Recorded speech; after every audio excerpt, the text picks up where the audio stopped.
Meteorologist Matt Engelbrecht joining us now, looking at the Root Zone moisture map. And really, Matt, one of the key things we've been watching real close is western Iowa, and boy, it looks like it's drying out there quickly. Yeah, and in fact, we got a few light showers here and there, but certainly not enough. And as we talked about earlier, it's not so much that we're not seeing a lot of rain, it's just that the dryness is expanding across where we've seen some very impressive rainfall deficits. And that does include Iowa, and I keep looking up in the Dakotas, still struggling to get some rain and some moisture in that area.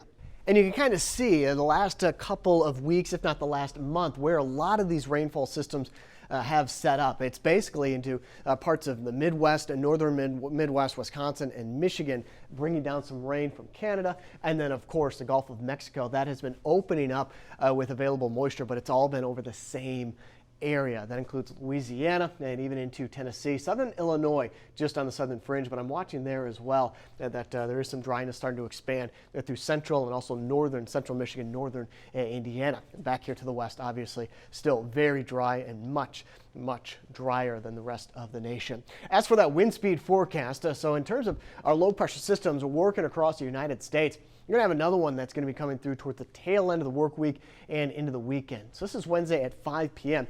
Basically in the East Coast, it's seen some strong winds with the low pressure system exiting, and then another one starting to ramp up back here to the west. And we talked about this on Monday. They may actually start to see some snow in the higher elevations with that next low pressure system.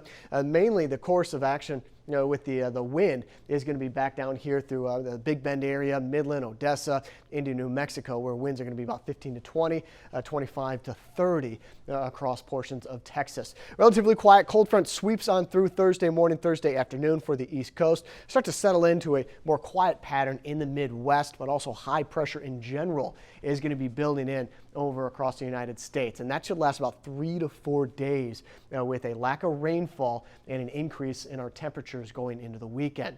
That's, again, nationally, looking at it from a national perspective.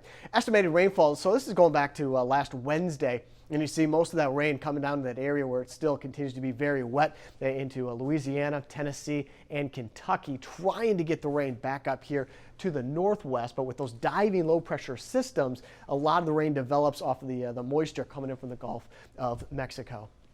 Greenwood, South Carolina, our rain is going to be ending. Otherwise, mostly clear night, high of 81 degrees, low of 54. Bruce, Mississippi, afternoon clearing. Sunny Thursday, 73 degrees for a high, 48 for the low. Brookfield, Missouri, afternoon clouds.